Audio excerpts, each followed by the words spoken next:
Hello friends, welcome to చందమామ కథలు by RK. చందమామ కథల ప్రపంచంలోకి వెళ్ళిపోదామా? ఇప్పుడు చెప్పబోయే కథలలో మొదటి కథ పిశాచి నాటకం. ఈ కథను రాసిన వారు శ్రీ బూర్ల నాగేశ్వరరావు గారు.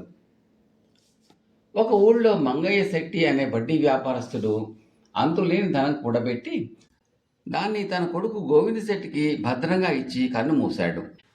కళ్ళారా చూసినదాకా తన తండ్రి అంత సంపద సంపాదించినట్టు గోవింద శెట్టికి తెలియదు. అతను ఇనప పెట్టె మూత తీసి అందులో ఉన్న వెండి, బంగారము, నగలు కుప్పపోసి చూసుకుంటే గుండె దడదడలాడింది. తండ్రి ఇచ్చిపోయిన అంత ధనాన్ని దొంగల బారి నుంచి కాపాడుకోవటం మాటలు కాదు.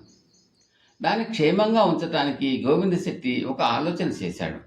ఆ ధనమంతా 2 లంకె బిందెల నిండా పోసి అర్ధరాత్రి వేళ ఆ బిందెల తీసుకుపోయి ఊరి బయట ఉండే దెయ్యాల మర్రి కింద పాతిపెట్టాడు. ఆ మర్రి చెట్టు మీద దెయ్యాలు ఉంటాయన్న నమ్మకం మూలాన రాత్రి వేళ ఆ ఛాయలకు ప్రజలు ఎవ్వరూ వెళ్ళరు. తన డబ్బును రక్షించుకోవడం కోసం గోవింద శెట్టి పిశాచాల భయాన్ని దూరంగా ఉంచటమే కాక తానే ఒక పిశాచం పాత్ర ధరించాడు. ఎందుకంటే తాను పాతిపెట్టిన ధనానికి రాత్రిపూట తానే కాపలా కాయాలి. అందుకోసం గోవింద శెట్టి బాగా చీకటి పడినాక ఎవరూ చూడకుండా దెయ్యాల మర్రి చెట్టు దగ్గరకు వెళ్ళి అక్కడ పిశాచం వేషం వేసుకుని కాళ్లకు గజ్జెలు కట్టుకుని వింత వింత ధ్వనులు చేస్తూ మర్రి చెట్టు నీడల్లో మసలేవాడు. అలా రాత్రంతా తిరిగి తిరిగి తెల్లవారుజామున తిరిగి ఇల్లు చేరుకునేవాడు. మర్రి చెట్టు కింద దెయ్యం లాంటిది తారాట్లాడుతున్నట్లుగా పుకారు పుట్టింది.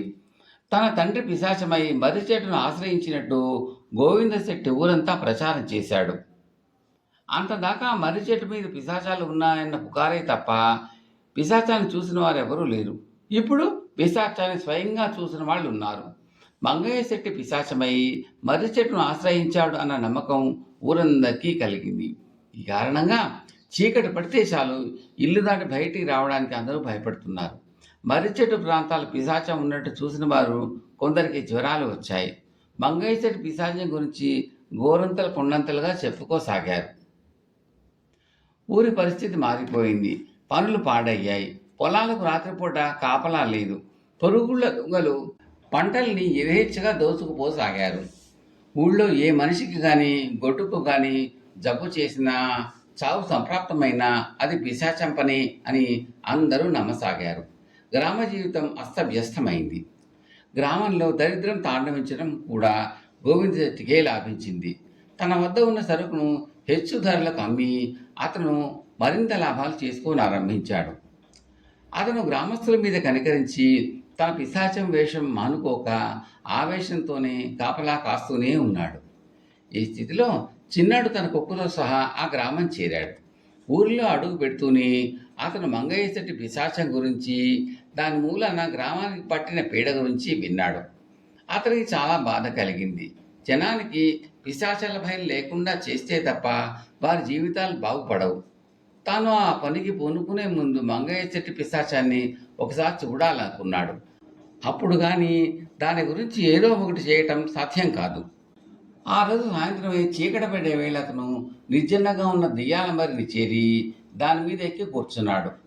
అర్ధరాత్రి అయ్యేసరికి గోవింద చెట్టు కిందకి రావటము, పిశాచం వేషం వేసుకోవటము, చెట్టు నీడలో తానాట్లాడము, శబ్దాలు చేయడము చిన్నడు కనిపించింది.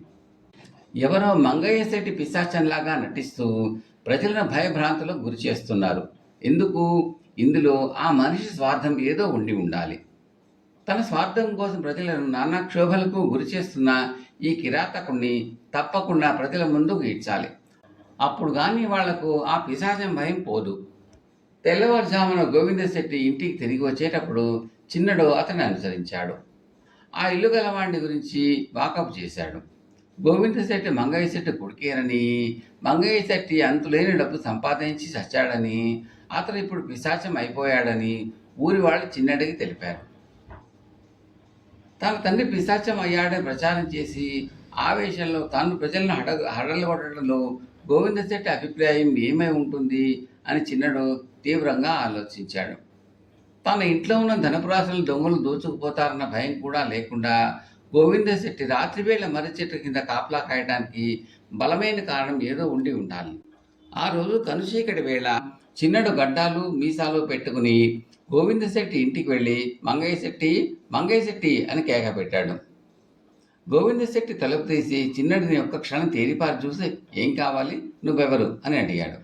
నేను జోగిందర్ కొడుకును, మంగయ్య శెట్టి కావాలి అన్నాడు చిన్నడు కుర్చీ మీద కూర్చుంటూ.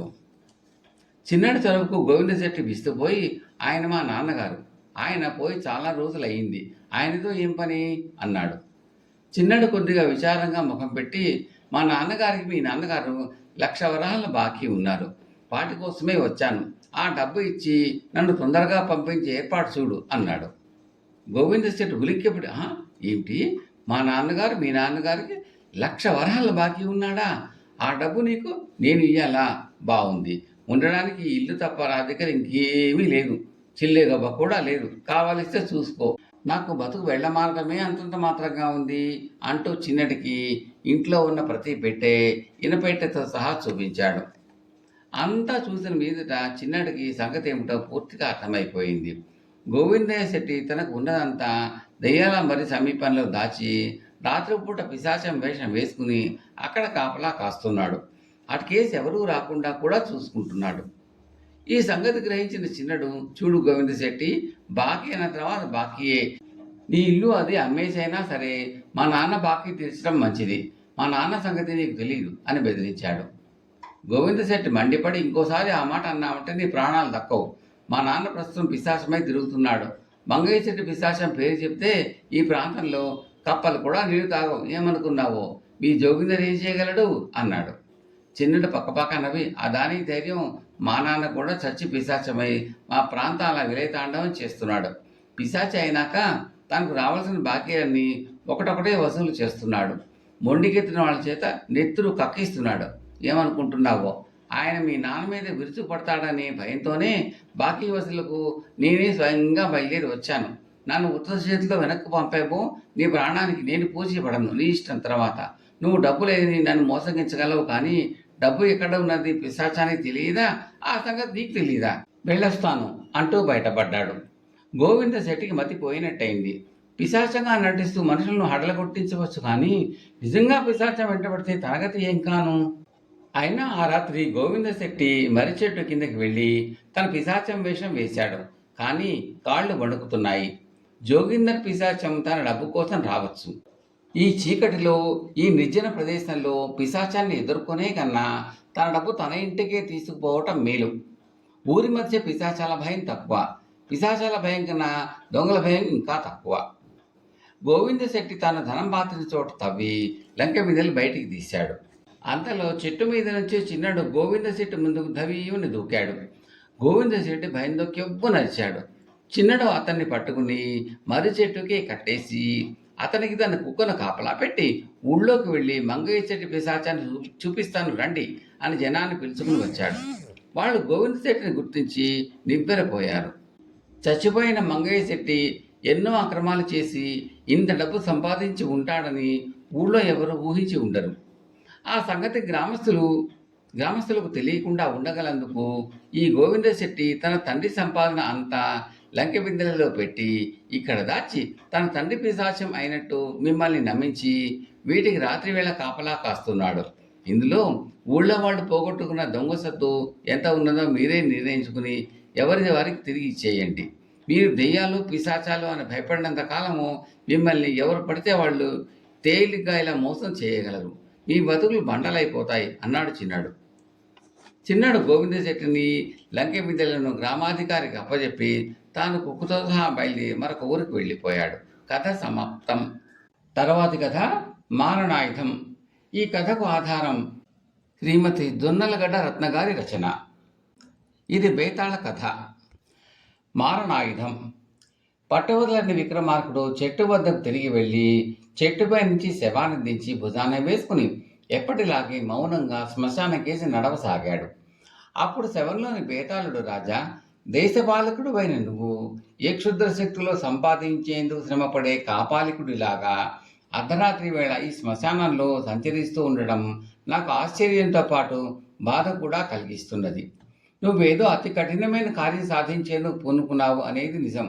కానీ ఒక కఠిన కార్యాన్ని సాధించటానికి వివేకి అయినవాడు మరింత కఠినమైన పద్ధతులను అవలంబించడం.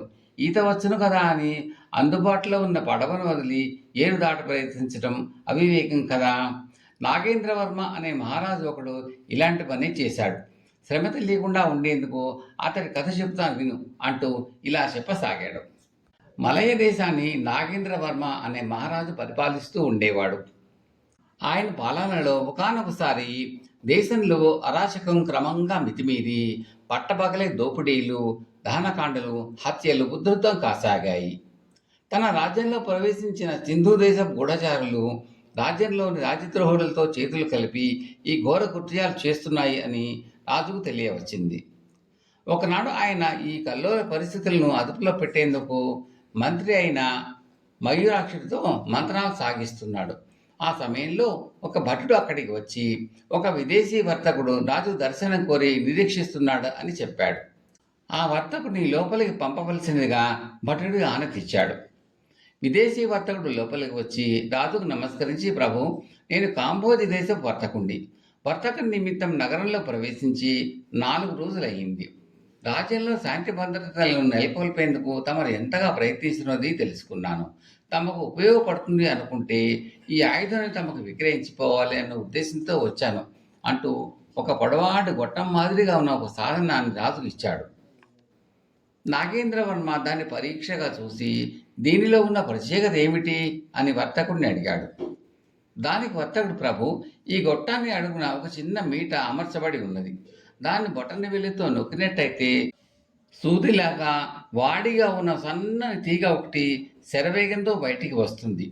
అది మనం గురిపెట్టిన లక్ష్యంలోకి మనిషి అయినా జంతువైనా సరే త్రుటి కాలంలో దూసుకుపోయి ప్రాణాలు తీసేస్తుంది అని చెప్పాడు. రాజు ఆశ్చర్యపోయి ఏదో అనబోయేంతలో మంత్రి, ప్రభు, ఈ యంత్ర సాధన శక్తి ఏపాటితో పరీక్షించాక తప్పక కొనుగోలు చేద్దాం. ఈ వర్తకుడిని 1-2 రోజుల తర్వాత రమ్మని చెప్తే బాగుంటుంది అన్నాడు. రాజుగారు సరే అనగానే వర్తకుడు యంత్ర సాధనాన్ని అక్కడే వదిలి వెళ్ళిపోయాడు. ఆ రాత్రి నాగేంద్రవర్మ తన మందిరంలో నిద్రిస్తూ ఉండగా అర్ధరాత్రి వేళ ఏదో చప్పుడే ఆయనకు మెలకువ వచ్చింది. ఆయన తలపం మీద నుంచి లేచి ఎవరది అని గట్టిగా గద్దించి అడిగాడు. 2 ముసుగు మనుషులు విచ్చుకొత్తలు చేతపట్టి ఆయనకి రాసాగారు. మరుక్షణంలో రాజుకు తన తలగడ కింద ఉన్న మారణాయుధం గుర్తుకు వచ్చింది. మెరుపు వేగంతో దాన్ని వెలికి తీసి ఆ ముసుగు వ్యక్తులకేసి ఒకరి తర్వాత మరొకరికి గురిపెట్టి మీట నొక్కాడు. వారిద్దరూ పెద్దగా ఒక సావుకేక పెట్టి కింద పడిపోయారు. ఈ కలకల్ల విన్న భటులు, పరిచారకులు అక్కడికి పరిగెత్తుకు వచ్చారు. చచ్చిన ముసుగు మనుషులలో ఒకడు రాజుగారి అంగరక్షకుడు అని తేలింది. రాజు ఆ మారణాయుధానికున్న అద్భుత శక్తిని గురించి ఆలోచిస్తూ నిలబడిపోయాడు. మర్నాడు విదేశీ వర్తకుడు రాగానే రాజు అతడితో, నువ్వు ఇచ్చిపోయిన మారణాయుధం శక్తి అపూర్వం, నాకు అలాంటివి వేల సంఖ్యలో కావాలి అన్నాడు. వర్తకుడు ఆనందంగా, ప్రభు, నేను అడిగిన సామాగ్రిని మనుషుల్ని మీరు సమకూర్చినట్టయితే నేను ఇలాంటి ఆయుధాలు మీరు ఎన్నడిగితే అన్ని తయారు చేసి ఇవ్వగలను. కానీ తమరు మాత్రం నేను అడిగిన ధర ఇప్పించాలి అన్నాడు. రాజు అందుకు సరే అనబోతున్నంతలో మంత్రి, ప్రభు, ముందుగా నన్ను ఈ వర్తకుడిని ఒక ప్రశ్న అడగనివ్వండి అన్నాడు. అడగమన్నట్టుగా రాజు తల పంకించాడు. మంత్రి ఆ వర్తకుడితో, మీ దేశంలో ఇలాంటి మారణాయుధాలు తయారు చేసేవాళ్ళు ఎంతమంది ఉన్నారు అని ప్రశ్నించాడు. నాతో పాటు మరికొందరు ఉన్నారు, కానీ ఏం ప్రయోజనం, మా మహారాజు గారు వీటి తయారీని నిషేధించారు అని జవాబిచ్చాడు వర్తకుడు. మీ రాజుకు శత్రు రాజుల భయం లేదా అని అడిగాడు మంత్రి. శత్రురాజు భయం లేకేమీ ఉంది అన్నాడు వర్తకుడు. మీ దేశంలో అరాచకం మాట ఏమిటి అన్నాడు మంత్రి. అరాచకం కూడా కొద్దో గొప్ప లేకపోలేదు అన్నాడు వర్తకుడు. అప్పుడు మంత్రి రాజుతో, ప్రభు, విన్నారు కదా, కాంబోజ్ రాజు ఈ మారణాయుధాలు నిషేధించాడు. ఆ దేశపు పౌరుడైన ఈ వర్తకుడు వాటిని మన కోసం తయారు చేసి ధనం ఆర్జించాలనుకుంటున్నాడు అన్నాడు. మంత్రి మాటలు విన్న రాజు నాగేంద్రవర్మ కొద్దిసేపు మౌనంగా ఆలోచిస్తూ ఊరుకుని ఆ తర్వాత తన చేతిలో ఉన్న మారణాయుధాన్ని మధ్యకు వచ్చి దూరంగా పారేసి మంత్రితో, ఈ వర్తకుడికి 1000 వరాహాలు బహూకరించండి. ఆ తర్వాత మన భటులకు ఈయనను దేశ సరిహద్దులు జాగ్రత్తగా దాటించి రావాల్సిందిగా ఆదేశించండి అన్నాడు. మంత్రి అలాగే చేశాడు. 1 వారం రోజులు గడిచాక దేశంలో అరాచకాన్ని, శత్రు గూఢచారుల ఆగడాలను అణిచేందుకు తానే స్వయంగా పూనుకున్నాడు. ప్రజలకు ఐక్యత, దేశభక్తి అవసరాన్ని గురించి ప్రబోధిస్తూ ఆయన దేశం నలుమూలలా తిరిగి చివరకు దేశంలో శాంతి భద్రతలను సుస్థిరం చేయగలిగాడు. బేతాళుడు ఈ కథ చెప్పి, రాజా, నాకు ఒక సందేహం కలుగుతున్నది. నాగేంద్రవర్మ విదేశీ వర్తకుడి చేత మారణాయుధాలను తయారు చేయించి శత్రువు నిర్మూలనకు వాటిని సైనికులకు ఇవ్వవచ్చును కదా, అలాగే వాటిని ఆత్మరక్షణ కోసం ప్రజలకు అందచేయవచ్చు కదా. ఇదంతా చాలా తేలికైన పని. అలా చేయక ఎంతో శ్రమతో కూడిన దేశ పర్యటన ప్రబోధాలకు ఎందుకు పూనుకున్నాడు? ఈ సందేహానికి సమాధానం తెలిసి కూడా చెప్పకపోయావో నీ తల పగిలిపోతుంది అన్నాడు. దానికి విక్రమార్కుడు మారణాయుధాల ఉత్పత్తిని తిరస్కరించడంలో నాగేంద్రవర్మ ఎంతో రాజకీయ చతురతను, మనస్తత్వ పరిజ్ఞానాన్ని ప్రదర్శించాడు. ఇందుకు మంత్రి విదేశీ వర్తకుడిని అడిగిన ప్రశ్న, దానికి అతడిచ్చిన జవాబు ఎంతో తోడ్పడింది. ఎక్కడా శత్రుభయం లేని రాజ్యం అంటూ ప్రపంచంలో ఎక్కడా ఉండదు. అలాగే ప్రజలకు కూడా అంతో ఎంతో ఆత్మ సంరక్షణ చేసుకోవాల్సిన అవసరం అస్సలు లేని సమాజం కూడా ఎక్కడా ఉండదు. ఈ రెండింటికి పరిష్కారం అందరికీ మారణాయుధాలు పంచడం కానేరదు. విదేశీ వర్తకుడు చెప్పిన కాంభోజరాజు అనుభవం ఇందుకు ప్రత్యక్ష నిదర్శనం. అందరికీ మారణాయుధాలు అందుబాటులో ఉంటే అర్థం లేని ఆవేశ కావేశాలు, చిన్న చిన్న చిలిపి తగవలను కూడా మనుషులు అలాంటి సాధనాలు ఉపయోగించి పరిష్కరించుకోవాలని చూస్తారు.